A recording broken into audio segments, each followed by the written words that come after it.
The Trilogy of Survival Tools, Part 3, The Knife. Well, I hope I've convinced you. And what I really hope I've convinced you of is this: you gotta have tools. A survival system that doesn't rely on tools as the first line of defense just isn't. The knife is perhaps the most important part of the trilogy. With the right knife, you can just about do all your surviving without the other two, but the trio makes it so much better. Since the knife is so important, I'll spend a good deal of this video discussing it. In any case, it's time to learn a little about knives, or maybe a lot. In the beginning there was a man, and oh yes, he had a fine wife.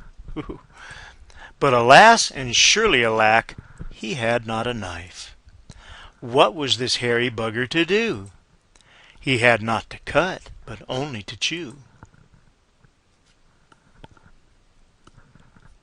So with a superior brain and an opposable thumb, he made one of stone. This guy wasn't dumb.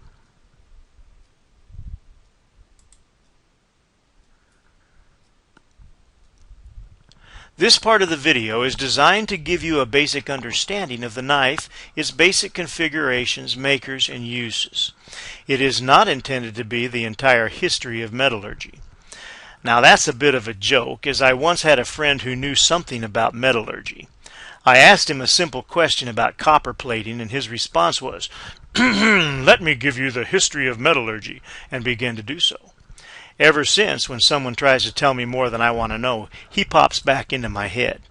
So my purpose is to give you some basics about the knife so that you can make some relatively intelligent choices about what you will need.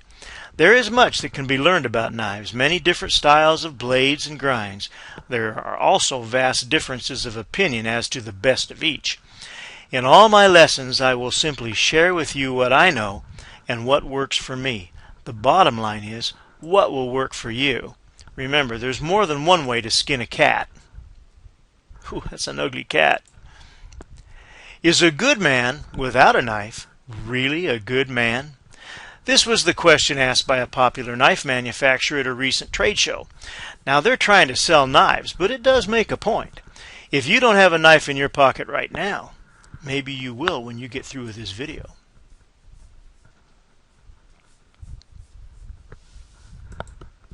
Seriously, how do you open the clam pack that almost everything comes in nowadays? How do you get the wrapper off a new CD?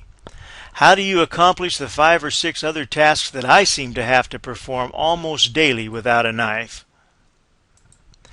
I've had a knife in my pocket or on my belt almost every day since I was a kid in elementary school, and I've used it about as often.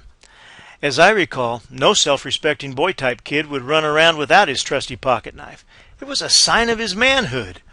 When did that change? Well, for a lot of us, it hasn't.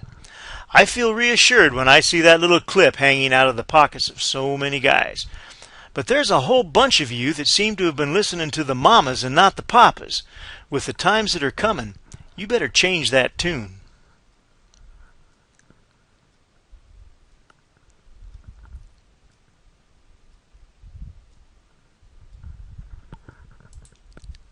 Get a knife. It might save your life. But make sure it's a good one. There are so many knives. You can choose from manufactured knives or custom handcrafted knives. Your choice will depend on your needs and your pocketbook, and hopefully strike a balance between the two. You probably can guess that you won't get anything of great worth for a nickel 98. But realize that you don't need to fork out 5 Benjamins either.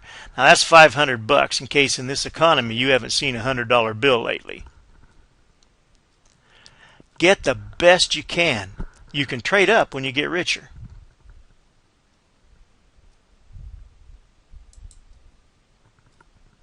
And you want this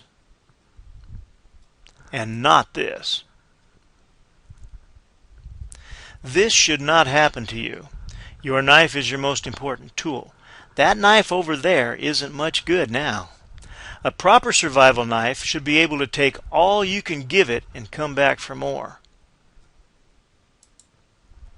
There are two ways to avoid what you just saw. The first is to buy a quality knife.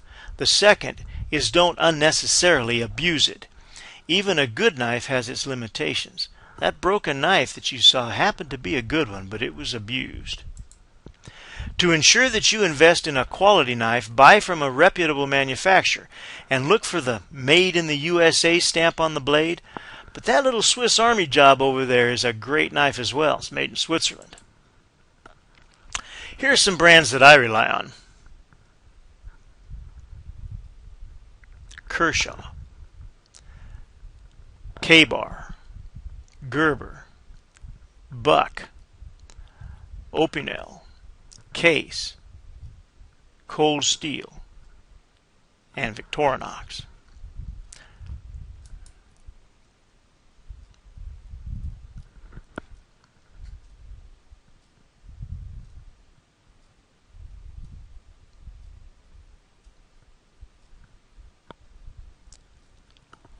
How do you choose?